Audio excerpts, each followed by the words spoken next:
এখন সকাল ৮:৫৫। আমি রাস্তার উপরে এসেছি। ও অফিসে যাচ্ছে, বাড়িতে তো কেউ নেই। ভাবলাম একটু রাস্তার উপর থেকেই ঘুরে আসি। রেগুলার আমি রাস্তার উপরে আসি না। রেগুলার হয় ডাইনিং থেকে, আর তা না হলে বাড়ির ছাদে থেকে ওকে আমি টাটা করি। আজ ওই যে বললাম বাড়িতে কেউ নেই, ভাবলাম যে রাস্তার উপর থেকে একটু ঘুরেই আসি।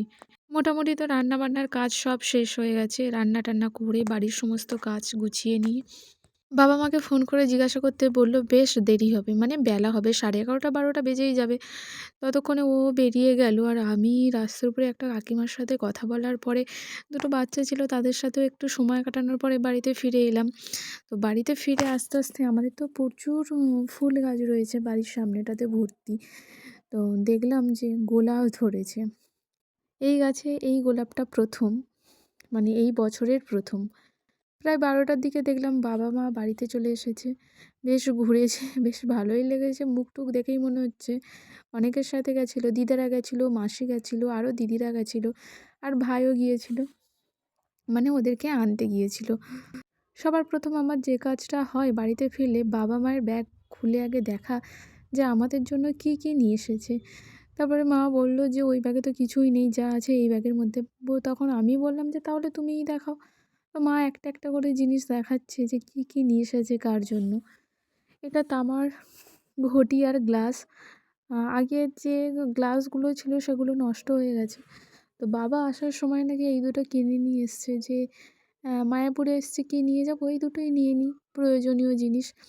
এই ঘটি আর এই গ্লাসটা কিনেছে। এই ঘটি আর গ্লাসে কিন্তু খাওয়ার অনেক উপকারিতা। যেমন গ্যাস থেকে অনেকটা রেহাই, হজম শক্তিও বাড়ায়। আর এই ছোট ঘটিটা আমাদের ঠাকুরঘরের জন্য। এটা আমার খুব পছন্দ হয়েছে। কেননা আমাদের যে ঘটিটা রয়েছে বেশ বড়। জল ঢালতে গেলে অনেকটা জলই ঢালতে হয়, আর এইটুকু হলে দুধ, গঙ্গার জল সব কিছুই ঢালা যাবে। এটা নিয়ে এসেছে মা আমার জন্য। আর এটা কামধেনু গাই, একটা আমার জন্য আর একটা বর্ণালীর জন্য। দুজনের জন্য দুটো। তো মা আর বাবা যখন বেড়াতে যাচ্ছিল, রোদ্দুর মাকে ফোন করে বলেছিল, "দিদুন আমার জন্য সুমন ঠাকুর আনবে।" সুমন ঠাকুরটা দেখেই নাও, শিবলিঙ্গটা হচ্ছে ওর সুমন ঠাকুর। ছোটোবেলা থেকে ও শিব ঠাকুরকে সুমন ঠাকুরই বলে।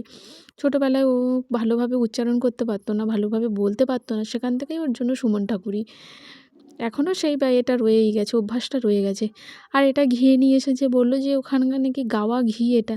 তবে এটা নিয়েছিল তারাপীঠ থেকে। আর কয়েকটা জিনিস নিয়েছে যেটা আমার খুব পছন্দ হয়েছিল। এটা যে লোহার কড়াই। লোহার কড়াই অনেকে দেখলে বুঝতে পারবে না যে এটা লোহার না অন্য কিছু। এটা লোহার কড়াই।